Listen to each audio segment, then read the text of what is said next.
नमस्कार साथियों। आज की कहानी है पुत्र को पिता का महंगा गिफ्ट। एक बहुत ही बड़े उद्योगपति का पुत्र कॉलेज में अंतिम वर्ष की परीक्षा की तैयारी में लगा रहता है। तो उसके पिता उसकी परीक्षा के विषय में पूछते हैं। तो वो जवाब में कहता है कि हो सकता है कॉलेज में मैं अव्वल आऊँ। अगर मैं अव्वल आया तो मुझे वो महंगी वाली कार ला दोगे जो मुझे बहुत पसंद है।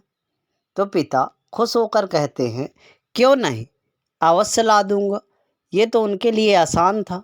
उनके पास पैसों की कोई कमी नहीं थी। जब पुत्र ने सुना तो वो 2 गुने उत्साह से पढ़ाई में लग गया।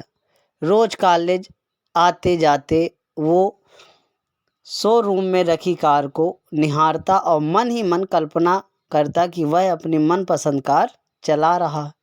दिन बीतते गए और परीक्षा खत्म हुई। परिणाम आया तो वो कॉलेज में अव्वल आया।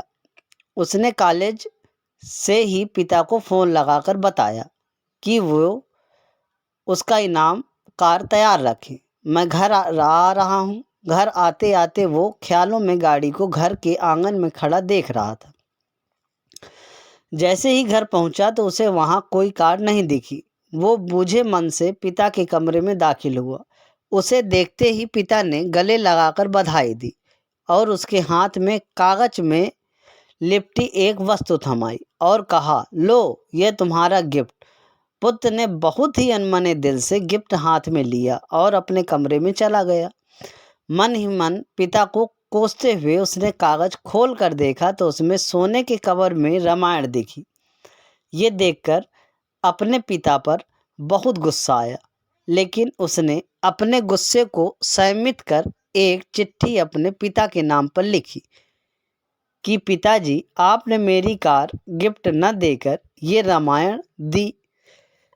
शायद इसके पीछे आपका कोई अच्छा राज छिपा होगा, लेकिन मैं यह घर छोड़कर जा रहा हूँ और जब तक वापस नहीं आऊँगा, जब तक मैं बहुत पैसा ना कमा लूँ। और चिट्ठी रामायण के साथ पिता के कमरे में रखकर घर छोड़कर चला गया। समय बीतता गया। पुत्र होशियार था, होनहार था, जल्दी ही बहुत धनवान बन गया। शादी की और शान से अपना जीवन जीने लगा। कभी कभी उसे अपने पिता की याद आ जाती तो उसकी चाहत पर पिता से गिफ्ट न पाने की खीज हावी हो जाती।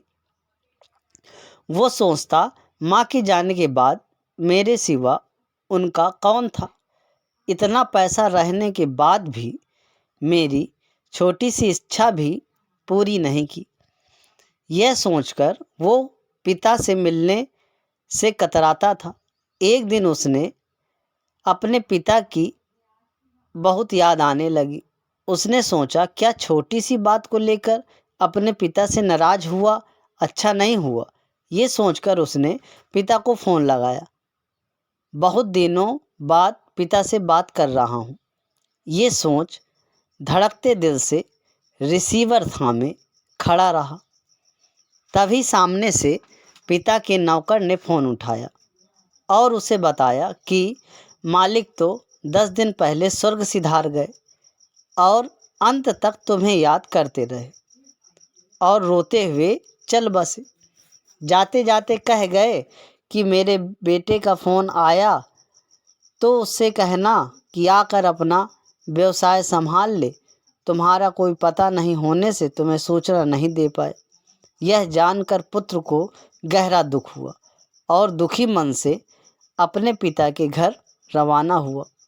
घर पहुंचकर पिता के कमरे जाकर उनकी तस्वीर के सामने रोते हुए रूंधे गले से उसने पिता का दिया हुआ गिफ्ट रामायण को उठाकर माथे पर लगाया और उसे खोल कर देखा।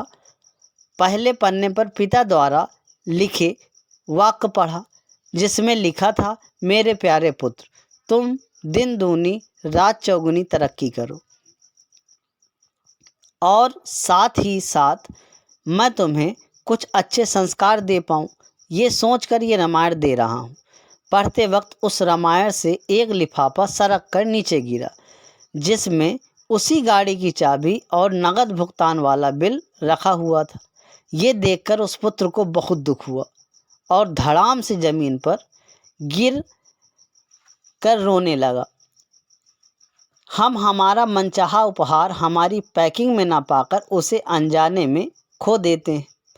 पिता तो ठीक, ईश्वर भी हमें अपार गिफ्ट देते, लेकिन हम अज्ञानी हमारे मनपसंद पैकिंग में न देखकर पाकर भी खो देते हैं। हमें अपने माता पिता के प्रेम से दिए ऐसे अनगिनत उपहारों का प्रेम का सम्मान करना चाहिए और उनका धन्यवाद करना चाहिए। मेरी बात अगर आपके हृदय को छुई हो तो इस मैसेज को आप चाहो तो अपनों को शेयर करो। हो सकता है और कोई पुत्र ऐसे ही अपने पिता के गिफ्ट से वंचित ना रहे, उनके प्रेम से वंचित ना रहे। राधे राधे। अगर कहानी पसंद आई हो तो प्लीज़ सब्सक्राइब ज़रूर करें। धन्यवाद।